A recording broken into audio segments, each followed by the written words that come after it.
Clear corneal entry is done and a side port is made.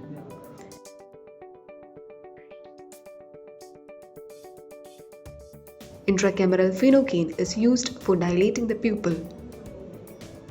Pupil was not responding.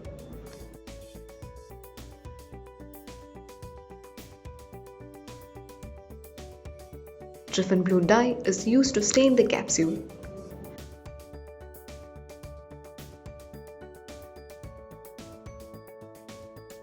Anterior chamber is formed with viscoelastic. 1 mm side port incisions are made at 10, 2, 7 and 4 o'clock position for the introduction of iris hook.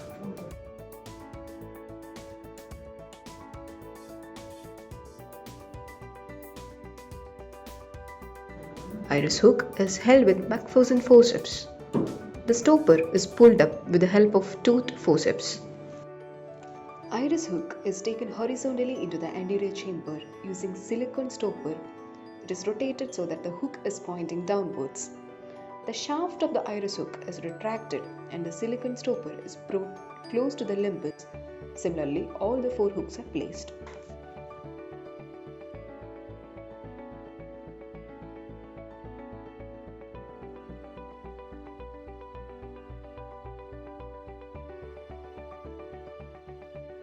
A large rhexis is done due to the grade of cataract.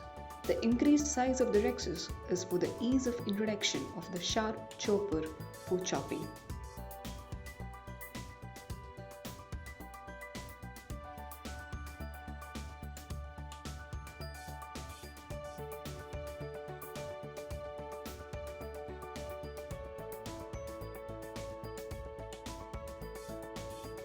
After the hydrodissection, high-density viscoelastic is used to protect the endothelium, followed by a normal viscose near the anterior surface of the lens. This type of flaring viscoelastic is called soft shell technique. Now, a direct chop employing the long sharp chopper is done. The chopping technique used is a horizontal chopping, and then the chopper is introduced below the rhexis margin to go towards the periphery to hug the nucleus.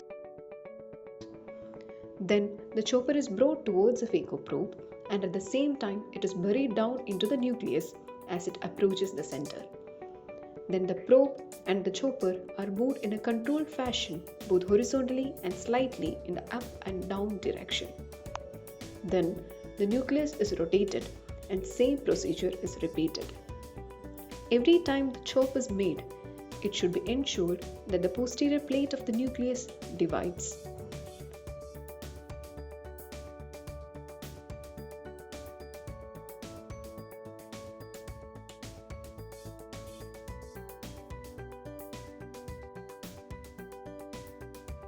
After chopping the nucleus into 6 to 8 pieces, they are emulsified after being brought to the center of anterior chamber.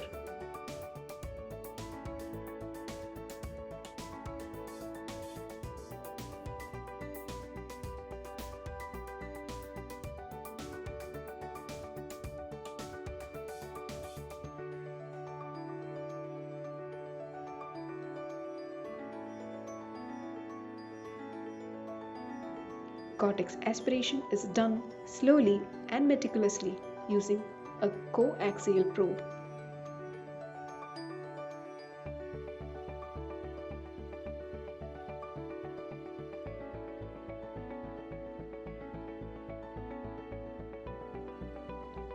After the cortex wash and before introducing the IOL cartridge into the section, the superior 2 hooks are loosened.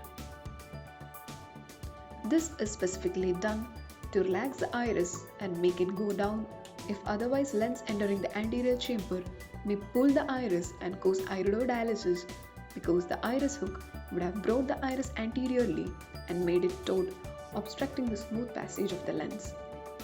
After the lens is centered, the iris hooks are planned to be removed. Macpherson forceps is used to hold the hook just above the stopper and push the iris hook into the anterior chamber, thereby disengaging the iris. Then they are turned horizontally and removed through the side port. Another method of removing the iris hook is holding the iris hook with the McPherson forceps, and the stopper is pulled towards the free end of the hook and then disengage the iris, taking the hooks out.